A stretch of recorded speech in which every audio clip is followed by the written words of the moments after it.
Hi, everyone. Welcome to Talks with Gallagher. Today, I have a new friend connection.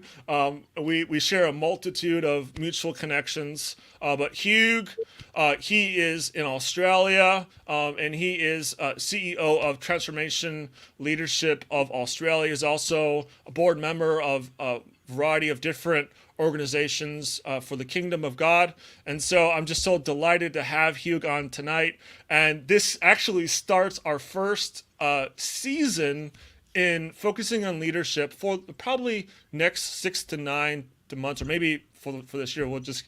Let's see how this goes. So before I used to interview just a variety of topics, but we're going to just be focusing on leadership. So welcome to this new edition. And yeah, Hugh, leadership is such an important topic today, and I feel like it's not always addressed in different places, such as the church and even in business too. Oh, I totally agree with that. Like, it's a funny thing because I think we've actually got a leadership crisis right now, and Yes. it's not just in our churches, but it's in our families, it's in our Mm, homes, it's in our governments, it's in our sporting clubs. It's right across the board. We have a leadership crisis, and I think it's because we've got leaders right around the world in different spheres that are more focused on their social media profile, more mm, focused on how they appear to others mm. than they are about the people they're meant to be leading. So Wow, that well, that's so profound. Yeah, it's almost like the individualism that has creeped into global culture because of social media and the use of it. Has that deterred from like personal development, where that person can help develop leadership, or what has caused the main distraction from from people, from addressing like leadership, you know, personally? I guess if you break that back a little bit into a definition of what leadership is, Hmm. because talking about leadership without actually knowing how we're going to define it makes it Right, difficult. it So, does. but Yeah. for me, I'll give you two definitions of leadership. The first one is when I talk about an organization, because I consult to businesses around the world. We've run our own variety of different businesses, building, large organizations, multi-million dollar companies, etc. But I define leadership in this way: an organization is where there's two or more people. Now that could be a family unit, a church, a small group, a business, a government, a sporting club, any sort of organization. And a leader is when you have influence over at least one other person. So, by definition, we're all leaders. And then, if you take an even stronger um, definition of leadership, and that's when you're willing to lay your life down for those that you lead. And Jesus was that sort of leader. He was prepared to lay his life down for us. Yeah. So, So so when, yeah, that's so good. So would you say that servant leadership is like uh the golden rule for no, or the golden I, standard for leadership? I think it could be, but we Okay. also misinterpret that as well. Because Mm, if you look at traditional organizational models, you can have a top down leadership, command control, and then mm, servant leadership. But we misinform servant leadership. We mm, think it's, generally speaking, I believe we get that a little bit wrong. mm, Jesus' type of servant leadership wasn't, I will just be gentle and kind and nice. He was mm, very strong. He was very powerful, but he laid his life down for others. He was extraordinarily good at building teams and building people and mm, bringing the gold out and preferring others over himself. Whereas we do servant leadership and we still have a bit of the, well, look at me, aren't I the good leader? mm. Jesus never had that. And so when we look at servant leadership, I think the better model is in command and control, servant leadership, and combining the two of those together to get a relational leadership style. Oh wow, relational leadership Yeah. style. Wow, that's interesting. And I know you were touching on sacrifice, which made me think about servant leadership. Is there a connection or Look, I think it is, but I think they're a progression because progression? Mm, you have a top down. visionary leadership, bottom up, servant leadership. And when they combine, you get a relational leadership. And when you keep developing that even further, you'll get a leadership that ends up being continual improvement. So as you're building teams through, my role as a leader is to help people be better than what I ever was. My role as a leader is to allow people to climb on my back, jump on my shoulders, and do greater things. Jesus said that in John 14:12. If I quote the Bible on that, you will do greater things than I do. And then the next part of that is because I go to the Father. You go, well, okay. Because I'd always read it a little bit more differently, and just recently got reading it that way. Because he goes to the Father, we will do greater things. He's inviting us to be a better leader than what he was. Wow. It's an invitation. I see. Yeah. Wow. That's great. Yeah. So, we have emerging leaders, both in the marketplace and in ministry, as well as seasoned leaders that will all be watching this. What would you tell them as far as how to cultivate that in their organization? Well, all transformation starts with yourself. So you've got to be prepared to lay down your own agenda. I've had the privilege of traveling to 108 nations now, countries, doing the stuff.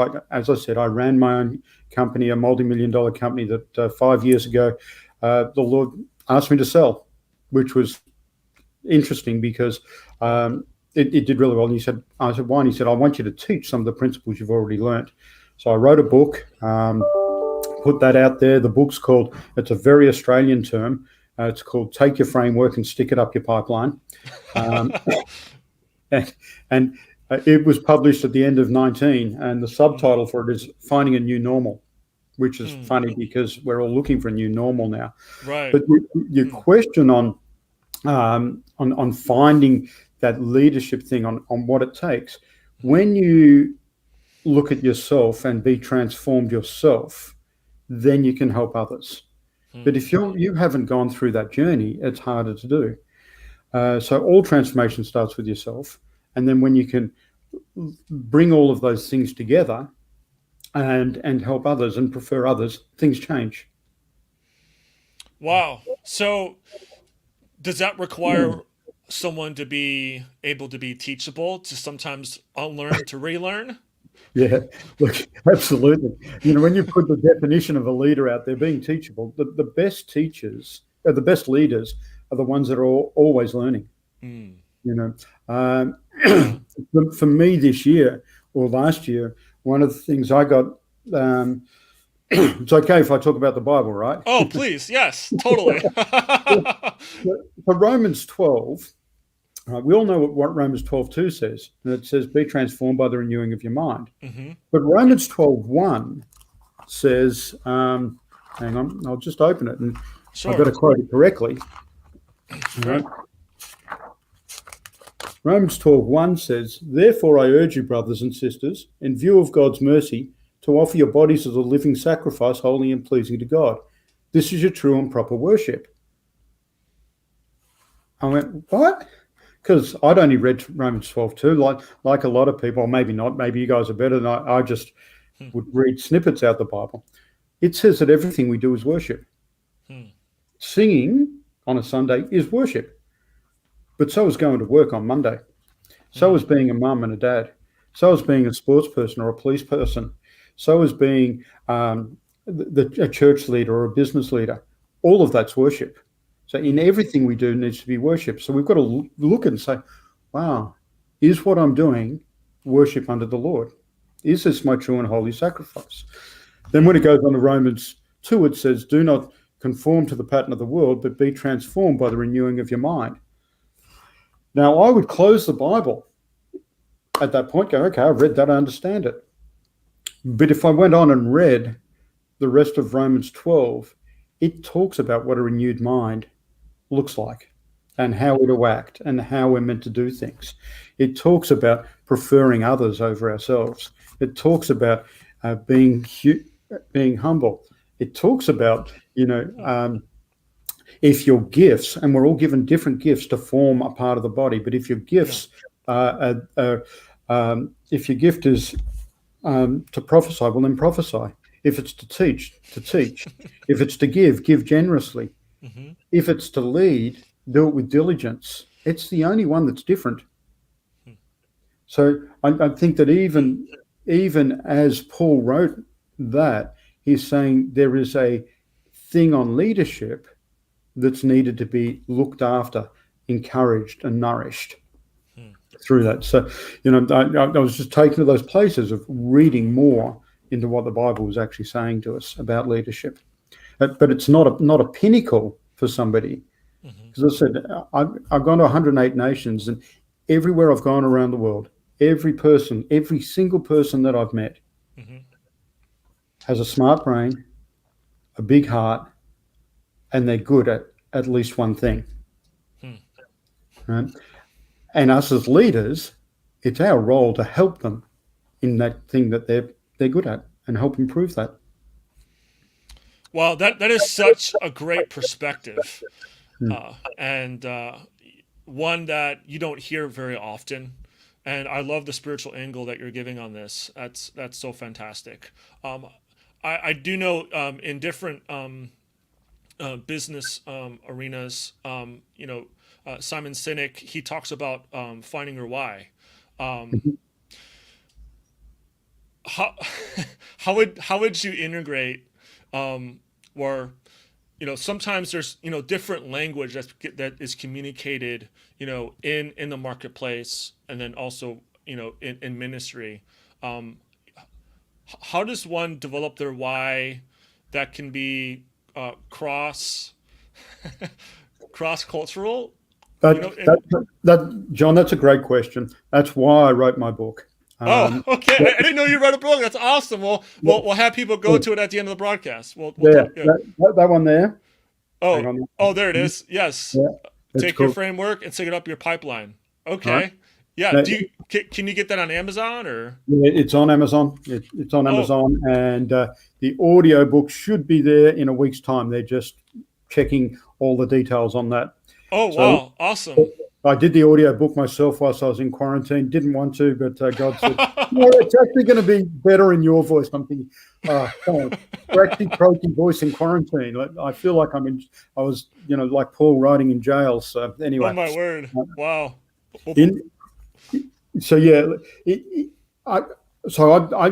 I call it a vision, purpose, mission, a VP MOSA, vision, purpose, mission. And the OSA is objective, strategies, and actions.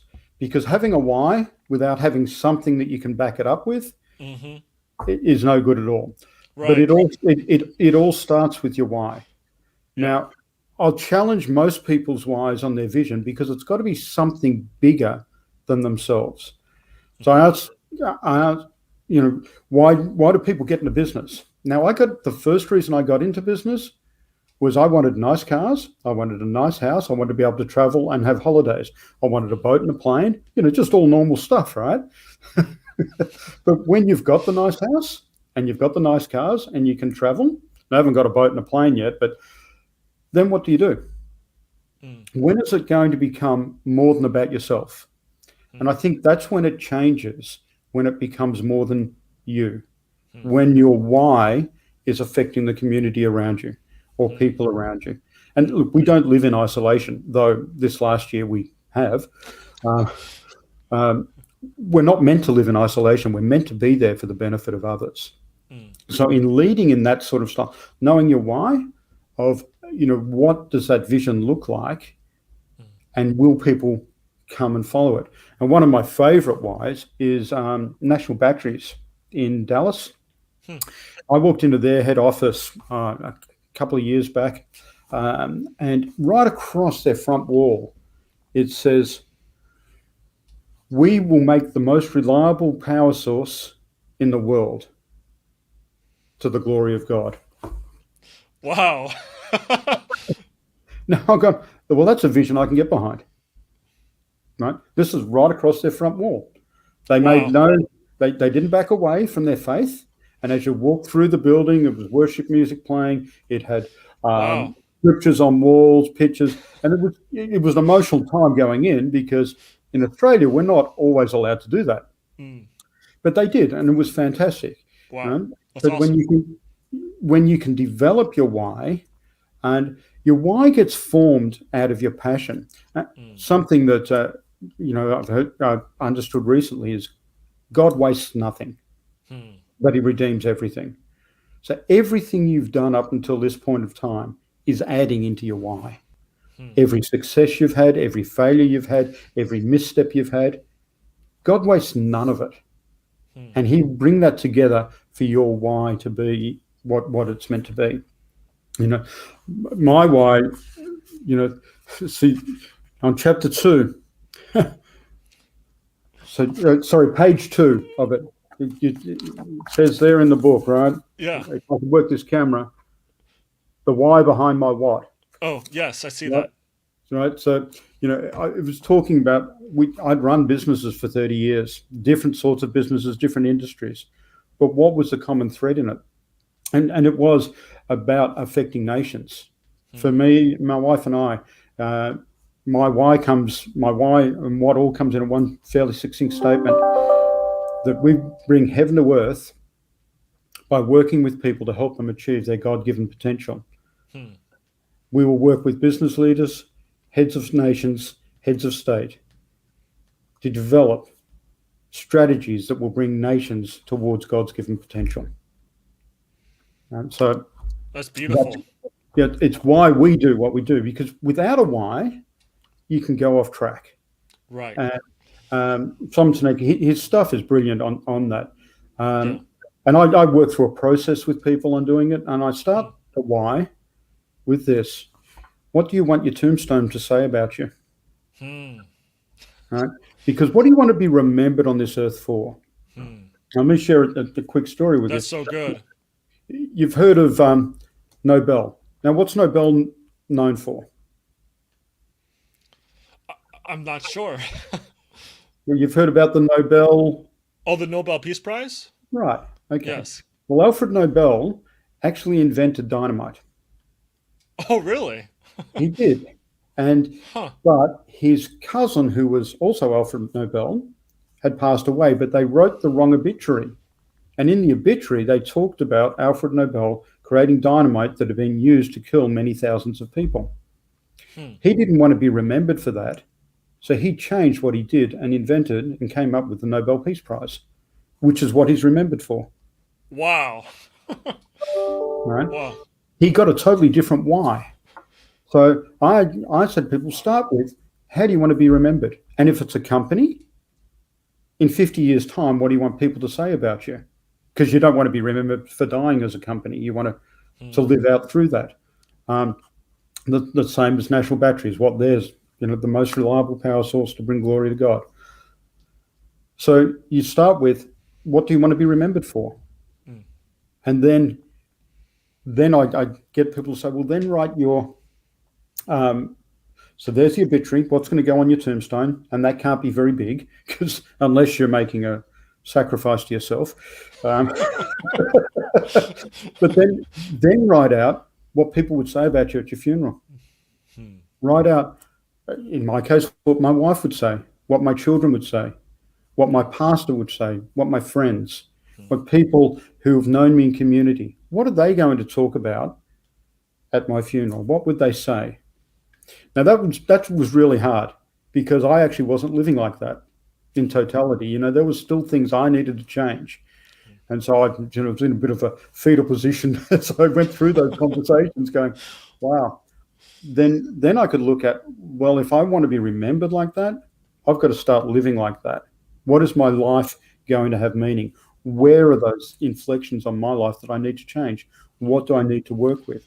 And all of those helped me start forming what my why was and how I was going to have influence and help other people. Wow, that's brilliant. Wow. It's almost like you're going to the end and like doing like backward mapping out like the person's life to really find the core intention behind, what they really, means to them, what they really care about, and what purpose really, gets them going up in the morning. And Absolutely. Yeah. And, strips away any superficial ideas of what that could be. So, yeah. you mentioned at the beginning about leadership is in crisis. And I was reminded of the story of Joseph when the nation of Egypt came into well, a Pharaoh.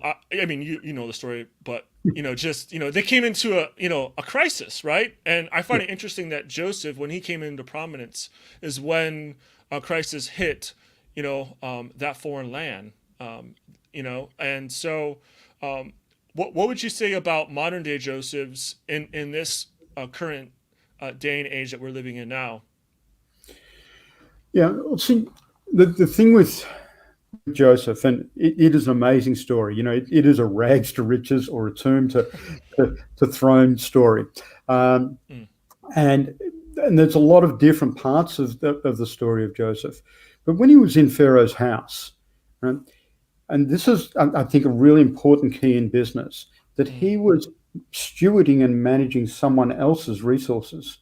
mm-hmm, Right, so he wasn't the entrepreneur and the business person. Well, he actually was an entrepreneur, but he was managing Pharaoh's resources. mm, Now he came into the house before the time of famine, so he came in the house in preparation. But if you take the modern day Josephs, there's the call that you're going to be a Joseph and Daniel in the marketplace. mm-hmm, Well, I think that's great because it gives freedom to manage other people's resources. But there's also the business people that will mm-hmm. come as well. So just to be clear on those things, that Sure. people, you go back to Romans 12:1, excellence where you're at. So you could be the owner of a business or you could be working in a business. It's okay. Both of Mm, those roles are equally good. So how does that work in today's society? Well, we're building people up, and mm, we look at sport. Well, let's take some of the sporting heroes mm, or sporting people. They may not be heroes, but they're paid a lot of money, and the focus goes on the sporting people. But are they actually leading others well? mm, No, they're called as leaders, but they may not be necessarily doing that. mm. I got a friend. His name's Jeremy Affelt. He's a pro, was a pro baseballer. He Oh was a wow. definite pitcher for San Francisco Giants. Won 3 World Series. So I'm still trying to figure out World Series because the rest of the world don't come to play. No, I actually do. I actually do know the reason why that is, but Mm, he's now retired. But he's a phenomenal leader. He's built, and he works with school groups and teaching them how to put feeding programs together for those that are less privileged. mm, And he does a whole lot of community stuff. He teaches in men's groups. He teaches in a whole bunch of things, and always his faith is always there. That's the sort of leader I want to look up to. mm, Someone who is serving the community to make the world a better place. If you go through a list of attributes of leadership, being humble, being mm. you know, honest, being truthful, being careful, being transparent, being vulnerable. They're the sort of people that I want to have as a leader, that I want to follow. Someone who is exemplifies character is what you're Yeah. saying. Yep. Yeah. Yep. They're the sort of people I think our press should be talking about instead Mm, of the failings of some others. mm, Um, and leadership, it's given a term, either you're a leader. Well, as I said before, we're all leaders. mm-hmm. But what sort of leaders do we want to be? Because Right. we all know the really good news. It only takes 3 to 5% of the population pulling in any organization, pulling in a certain direction to change the culture. Oh really? Only 3 to 5%. Wow. Yep. The bad news is it only takes 3 to 5% to change the culture. Depends which side of the culture you want to be on changing. Right? Oh, so that can still go Yeah. the wrong way if that. Okay, wow, that's interesting. Yeah. What study is that from? Just out of curiosity. There's a whole bunch of studies on there. Wow, that's fascinating. A book called The Tipping Point. Tipping point. Okay. Yeah. Talks through that.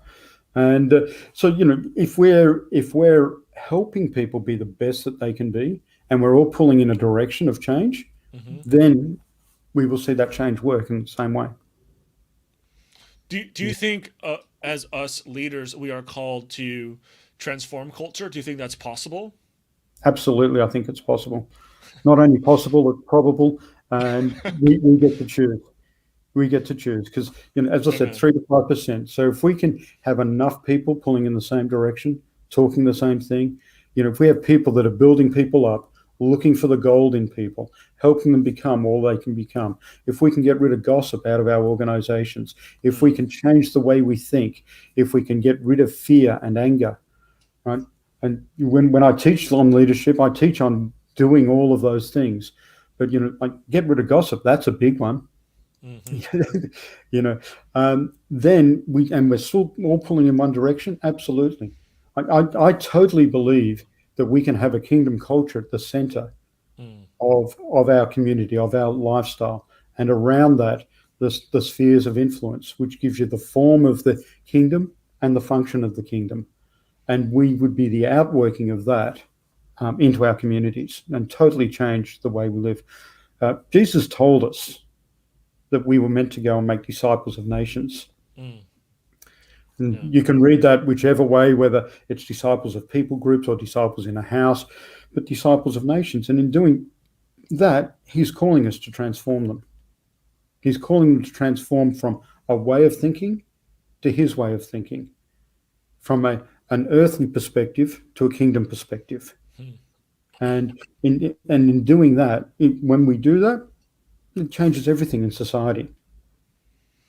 Well, that's that's wonderful. I mean, I've always also believed that it is possible as us ambassadors of the kingdom of God, Yeah. to make a genuine difference in the world where there is transformation.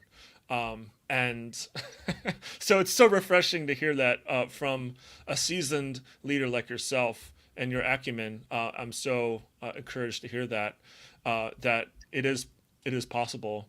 Do you think that you probably have heard this, but the seven spheres of influence, seven mountains? Do you think that plays a role uh, into it as I know you were mentioning um, cultural dynamics like removing gossip from the workplace and these things, but in addition to that, do you think that the seven mountains also plays a role, or not as much?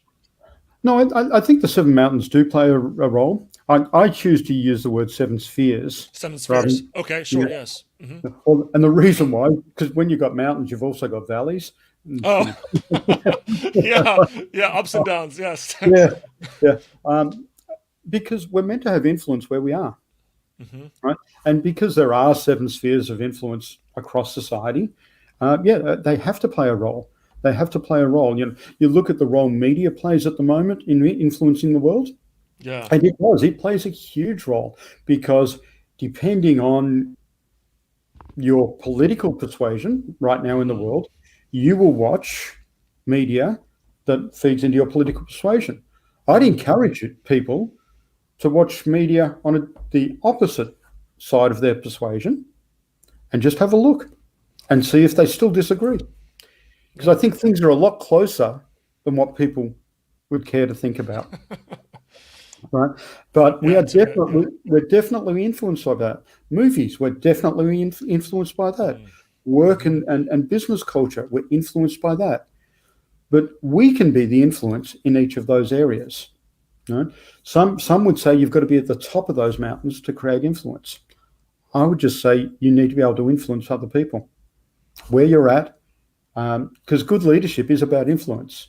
It's influencing sideways, influencing Hmm. down, influencing up.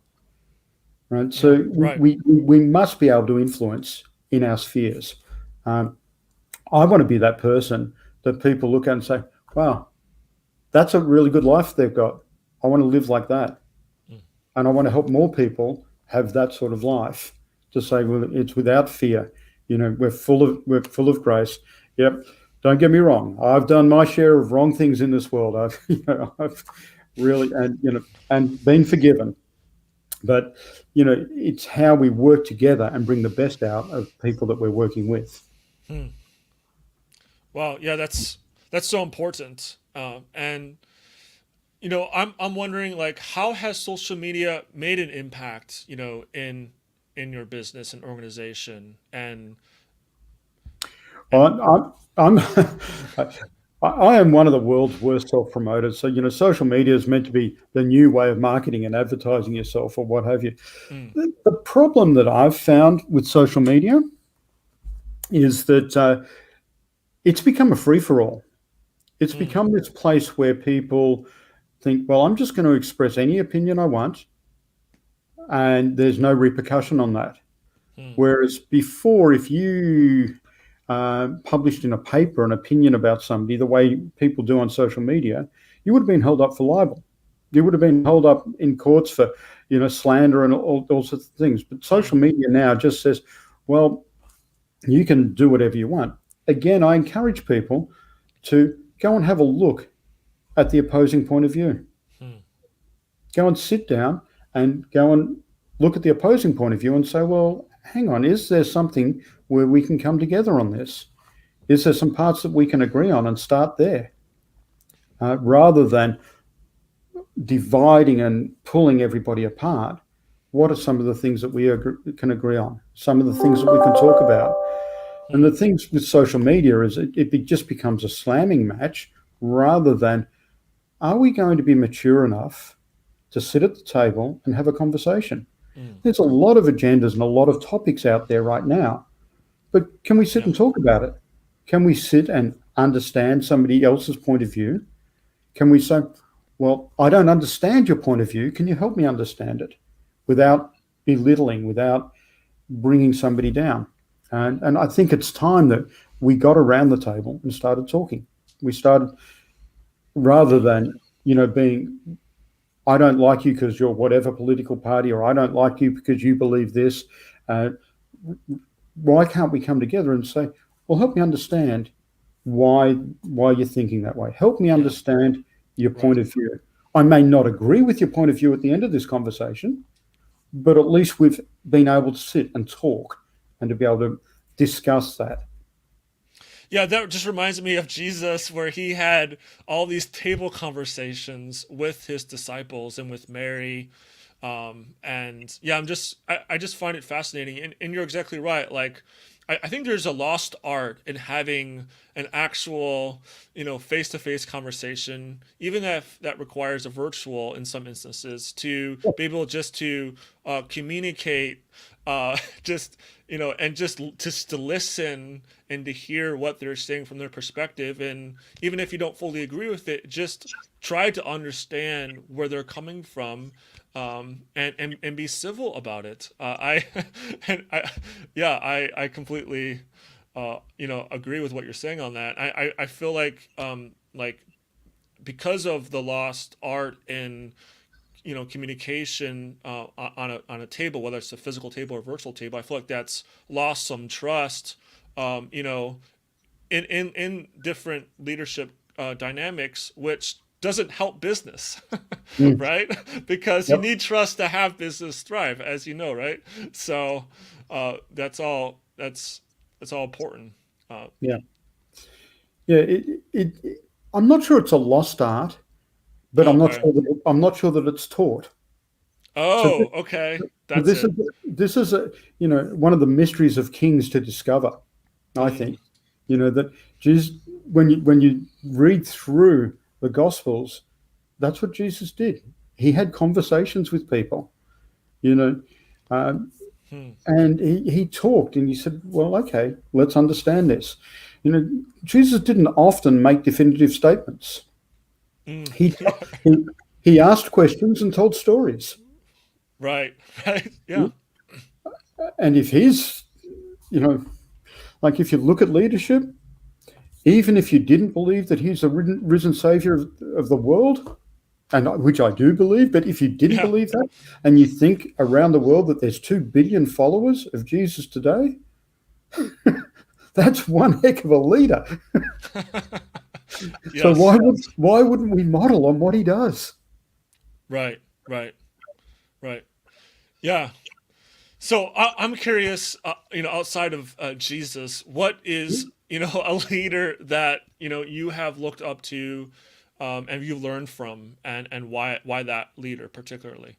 I got a couple of real big heroes in that. One is my own pastor, Peter McHugh. He's Mm, mentored me through good, bad, otherwise.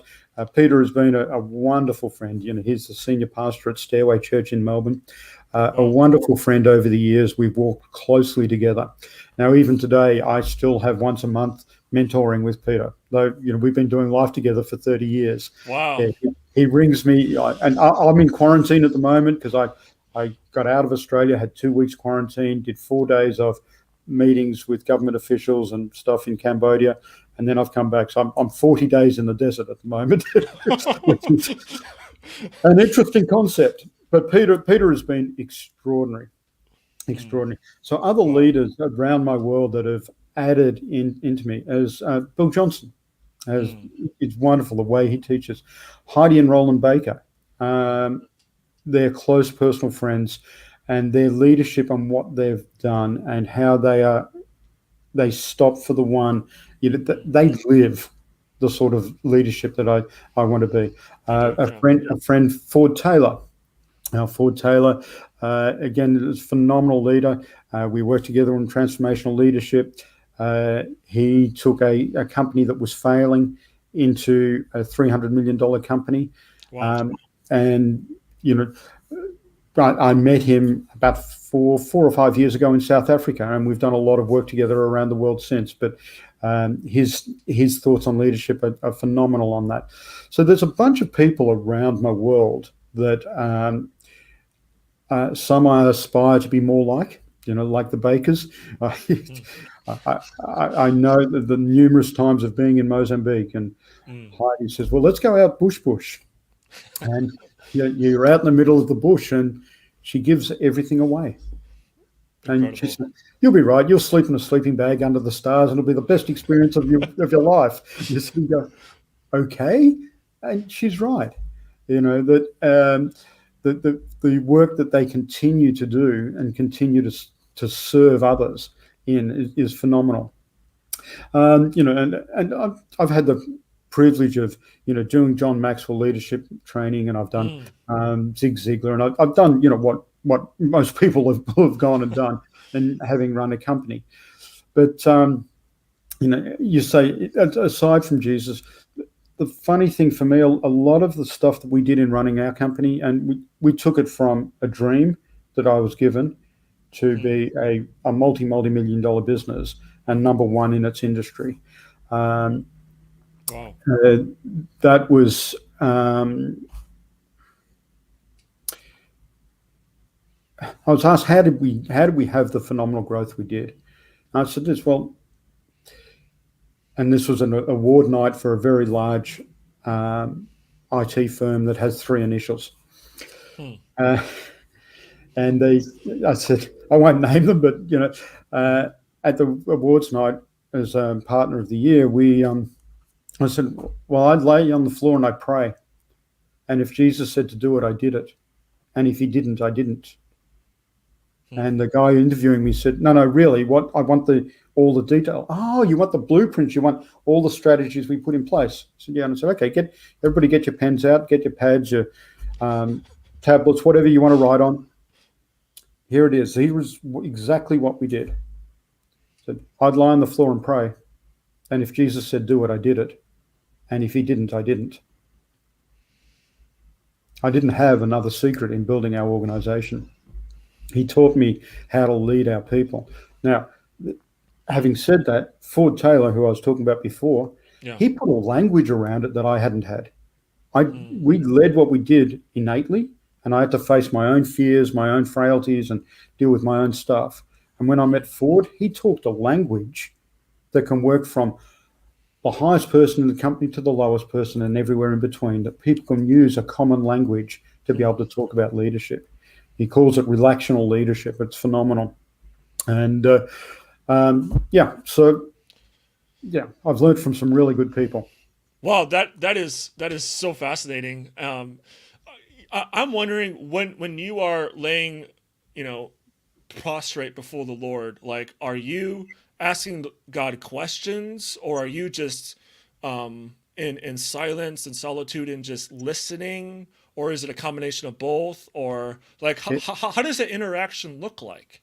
it's a combination of both. Like these last 40 days that I've been locked in a hotel room, I've been walking a lot of miles in a 30-foot by 10-foot room. So I've been averaging 6 or 7 miles a day, which I'm wearing the carpets out.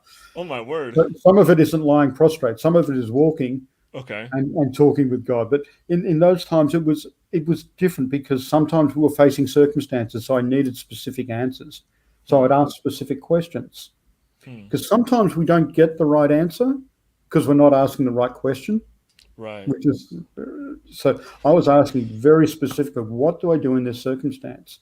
And then there are other times of, okay, God, you've given me this plan. What's the next step? And if you look at Abraham's journey, he always only got the next step. He didn't get the whole picture Right. because if he got the whole picture too early, he probably would have run. Yes. Yeah. Too afraid. Yes. It's like, I'm out. Yeah. You want me to do what? No, just the next step. And so Yeah. it sometimes comes. I'm finding myself now in this place and this time and season in my life that I'm asking. I'm doing like Solomon did in Chronicles, where he said to the Lord, "Look, would you give me wisdom and knowledge?" Hmm. And that's what I'm asking for. It's a constant prayer. I want to know wisdom. I believe the world is in a crisis, and I want to know what my part is in helping this world out of the crisis. So, yeah. So it's like you want to be always in tune to how Holy Spirit is speaking to you and being the solution maker in any and all ways possible is what it sounds like. Yeah. So it's a constant communication line, right? Well, it is, but sometimes this last in Cambodia, I felt like I wasn't hearing. Oh, really? So how did you navigate that? Because that sometimes can be frustrating. Oh, it was crazy frustrating. So I rang Peter McHugh that I talked about. I rang him. Yeah. I said, Pete, I'm really struggling. And another couple of really good prophetic friends that speak into my world a lot. I sent them all a text saying, guys, I feel like I've hit a wall. I feel like I'm not hearing right now. And Cambodia's got some challenges around it.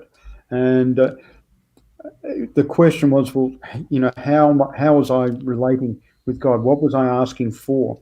And really, sometimes God doesn't speak because he's already given you an answer and he wants requiring you to do something so that you can get the next piece. And it was like, ah, right, so it's on me. Normally not on God not speaking. He's probably said something. But what is it that you need to have gone and done? So And yeah, go ahead. go ahead. So, And so, when I was talking with Pete, Pete was just giving me the reassurance that I've heard well to be where I was. But he said, is a time that you don't ask a question and you just sit with some nice worship music, or you lie on the floor prostrate and just soak. Do you have to get more information right now? And I thought, that's really good. And so I was able to do that and able to rest and just go, okay, God, I just want more of you, more of your presence, no questions and answers. I just want to be filled. And to be able to rest in that time was awesome. 40 days of pretty much solitude. It's tough. It's tough. Yeah. wow, I can imagine in this. Yeah, I was about to ask, like, kind of like the self discovery piece. How do you self discover? Okay, what did God already tell me, so that I can now navigate in that time and space for that solution next. And I think as men, we want to know how to fix it, how to apply that practical solution to it, and then as you well stated, sometimes God just wants just to spend time, with his with his sons, Yeah. and to just yeah, he a relationship based guy. He just wants to spend time with it, and so yeah, that's so fascinating to me. that God would have you come into a place of rest, which probably seemed the very opposite than what your mind was thinking at the moment about the situation that you were in. Yeah, absolutely. Absolutely. Yeah. And he's had me do some different things. Like yesterday, uh, and I must admit, I prepared in Cambodia. I went to an art shop and I bought some paintbrushes and some paint and a paper to paint on. And I've never painted. My wife is a prophetic artist. Oh I've wow. never painted. But yesterday he said, let me just, Sure. I'll see if I can show you this. Yeah. So hang on, where are we? There. Has me paint this. Oh wow. Right? Wow. That's really good. Well, I've never Wow. painted before. I've never painted before. Wow. Wow. That's incredible. It was fun, but my wife will probably look at it and go, "Well, honey, you needed to do this." No, she won't. But it again, it was a different form of worship. It was just spend time, relax, let it all go. And he said to me, "Where's your favourite spot?" And I said, "Out in the garden." And I think that's no coincidence. So he had me painting a house in a really nice garden. So, yeah, Wow, yeah, that's amazing. Wow. Yeah, you're right. God's favorite places were the garden. You're right, yeah, where he prayed and had fellowship with God. Yeah. And we just got through Resurrection Sunday, yep, celebrating Jesus' life. And we know the Garden of Gethsemane, where he you know had a very intense conversation. I've always wondered Jesus's posture on that, as far as, was he struggling with the will that he knew already, or the process in which he um, you know had that he knew he had to endure. Um, Well, I, I don't think he struggled with any of that. oh, what would you think he struggled with? I think I've been fortunate enough to have been over to the Garden of Gethsemane. Wow. I can't even pronounce that. A few times now. And when you walk through that area and you see the beautiful olive trees there that are thousands of years old, and you just sort of stop and think, well, what was it like, if all of these houses weren't here that are around? What would it have been like? And it was such a peaceful place. Hmm. I just think Jesus was totally at peace because he knew what his destiny was. I Hmm. just think it was this, it was like when the soldier came and they chopped off the soldier's ear, Oh, and right. Jesus healed that. Like, he Hmm. didn't need to, but he says, no, that's not what we're doing. And he healed the enemy. Hmm. You think, who does that? Yeah, right. Because, and he wouldn't have done that unless he was totally, in my opinion, totally at peace, just totally knowing that he was in God's will, and it's all going to work out well. So yeah, Yeah, that's fascinating. I agree with you on that. But for those that might be asking, like, how would you address when Jesus was sweating drops of blood? What how does that uh work? well, the drops of blood. My understanding was after he'd been whipped, Oh, okay. Okay. right? And I I've seen one person sweat drops of blood, and that was my daughter. And she came down with a Oh. virus when we were on a holiday once, and her temperature spiked, and her temperature was really high. I can't remember, but she literally had blood coming out of her face and across the top of her body. Oh And my. the doctors all went into a panic about it, and it was just increased blood temperature. But when they put her on ice, that all stopped. So, Hmm. um, you know, we're probably getting a little away from the leadership stuff, but Yeah. it's okay. It's okay. Yeah. But Jesus, even when he was sweating blood, was still in this place of forgive them because they don't know what they do. Hmm. Jesus still showed unconditional love, unconditional forgiveness in everything that he did. Now, um, and to take that back a little bit on leadership, one of your questions before was around Joseph, and it just dropped in my head. I don't want to move away from this. Actually, I'll stun this. It's a solemn moment. Jesus didn't change in his leadership style.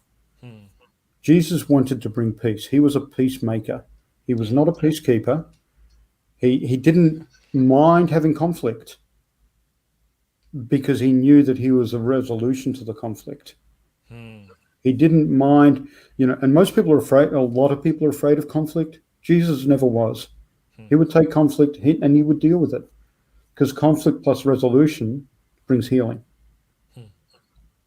Right? So in everything that he did, it was about resolution.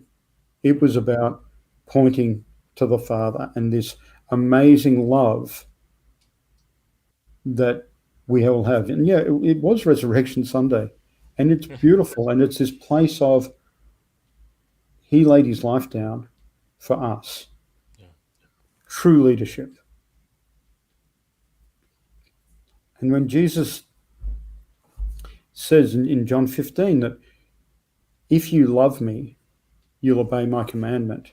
Mm-hmm. Straight after he'd said, this new commandment I give to you. Love one another as I have loved you. If you love me, you'll obey my commandment. So my commandment to you was to lay your life down for others. And so if we love Jesus, we're meant to lay our life down for others.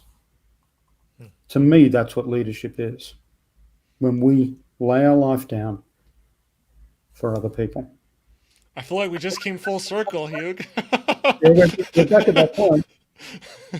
Wow. We're back at that point. Yes. Well, yeah, thank you for bringing it around. Well, yes. So the essence of leadership is laying your life down, and that is so it's so pivotal, so pivotal. And is there any other final thoughts you want to share before we conclude? For the business marketplace realm, and I think they're different. I think business is one form of the marketplace, not all of it. And there is a little confusion in the church today, but that's one man's opinion. In my book, I talk about moving society from what I believe it's based in now, which is greed, fear, and corruption. One word, pride, to a society of caring, sharing, and prosperity for all. One word, righteousness. So I think we are in a society filled with pride right now. We're about self-interest. We're about looking after how can I get something out of this? And I feel that God wants to turn our leadership, our style, and what we're doing into one of righteousness, is to how can I be of benefit to others around me? How can I add value to other people's lives? What is it I can do that will make the world a better place? And will I come to that point of Matthew 25 where it says that when you feed, if somebody is hungry, feed them. If they're thirsty, give them water. If they're naked, give them clothes. And when you do that to the least of these, you do that to me. Are we going to live that life that Jesus has talked about, where we focus on helping other people be all that they can? Are we going to be able to add that in? So I feel that we've got an opportunity right now in the world. The world needs hope more than ever before. Right. We need community more than ever before. And and I believe that through this last 12 months, we've been given a gift. We've been given a gift of being able to look at what our lives were like, full of self-interest, full of what we could do, into how we can help others. And I think that if we start applying what we've been given and the principles, we can make a significant change in the world. Significant change. So this is a time for the Good Samaritan to arise. Yeah, but it's more than just the Good Samaritan. Right? This is a full way of life, of saying a lifestyle. Yeah, this is saying I'm going to love people better. I'm going to show what that, I'm going to walk that out.